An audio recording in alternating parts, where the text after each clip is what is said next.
I graduated in 1950.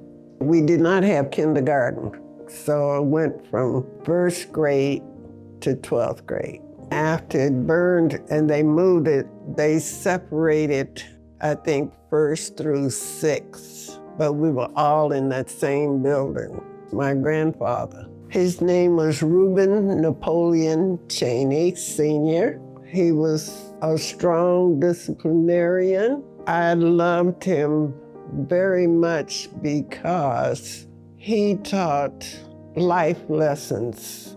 And you would think sometimes when the person is a relative, you can do differently.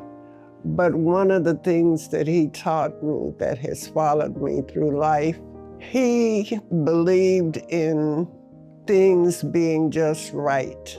It was our graduation, and it was the Friday before baccalaureate. And we had practiced all day, just marching up and down the aisle. And I had been invited to Little Rock to the prom.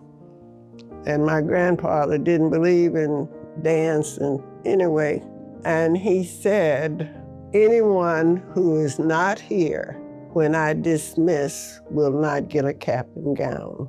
So I knew I had to get to Little Rock before dark.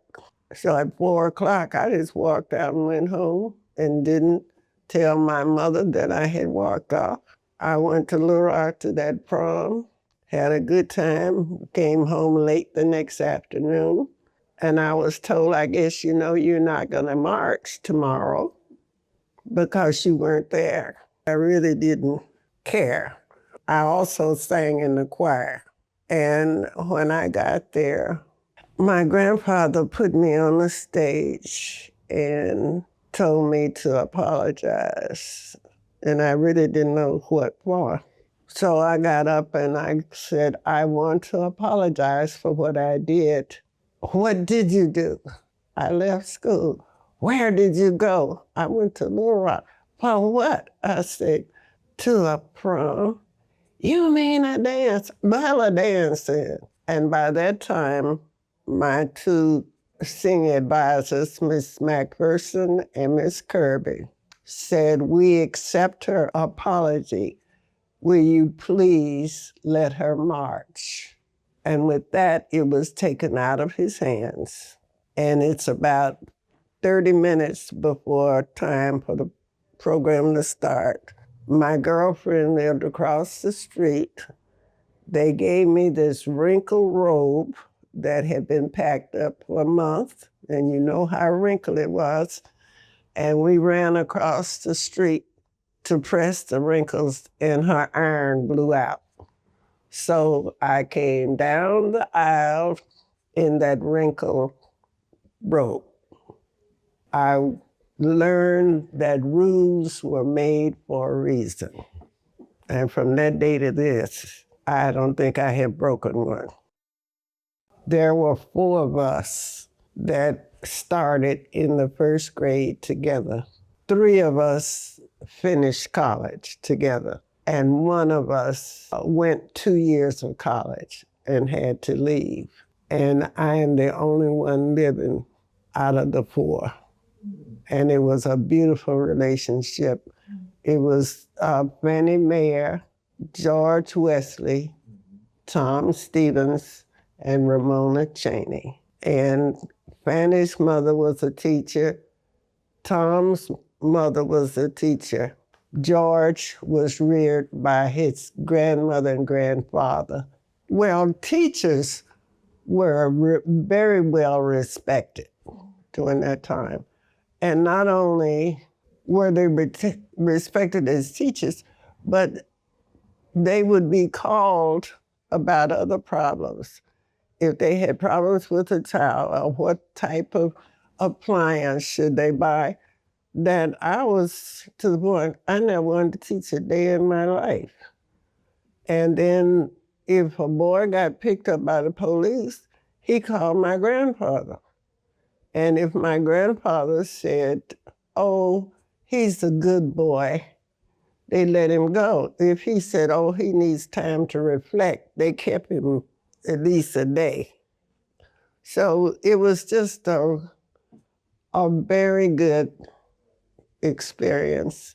And then everybody else had a prom, but because my grandfather didn't believe in dancing, we had a banquet. So the four of us walked in long dresses from the university and Barricue to here, because the car we were supposed to ride in was an A model. And when George took it out to try it out, it conked out. Those were some of the lovely memories I have of school, and of course, the education that we received. We are from a family of educators. My mother was at Townsend Park. My uncle was at Bel Air, and I had an aunt that was at Greenville that was the principal. And then my uncle was head of the science department at the university, which was AM&N College at the time. Mr. Palmer was our algebra teacher, and we used to have to say Bible verses in the morning. It was about 8 of us sat together. Whatever I said, the rest of them said ditto. Mr. Palmer told us to go to the office. So I said, okay. So we went to the office and we got there and some more students had done something. And my grandfather said, go back and tell your teacher to handle it. I got too much to do. I said, come on. Mr. Palmer, Dad Grand said for you to take care of it. Those were some of the things that I did, that was not quite kosher, but it was fun. And I was willing to take the consequences. Oh, yeah, I was in the choir. I was going to sing Trees. All of us had a sense of humor, but I got a cold. And with Miss Henson, if you didn't do what you said or supposed to do, you were flunking.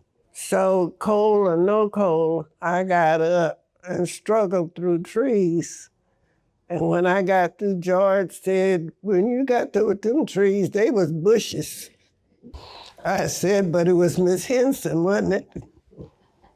He said, you got that right. But I enjoyed my school days. Most of the time I did what was right.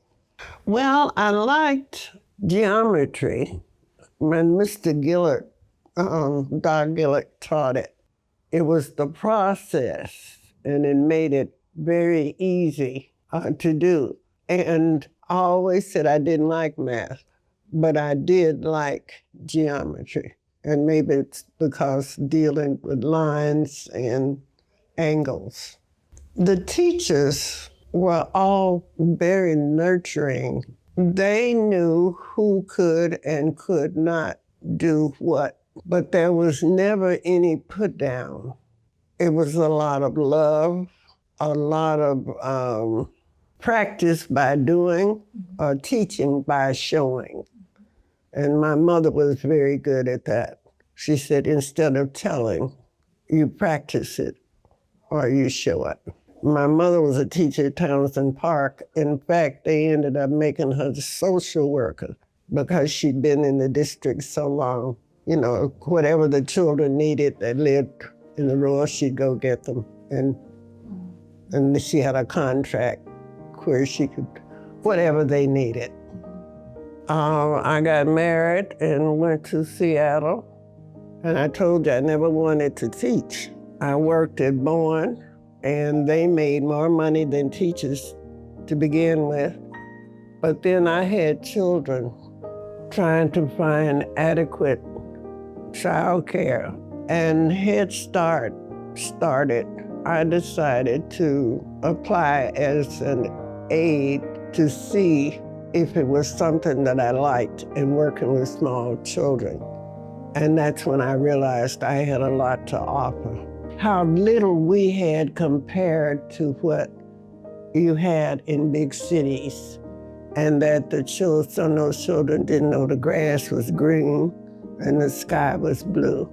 So when I finished that year, I went back to school and took the necessary classes to become a teacher. And I retired after 34 years in the Seattle and in administration.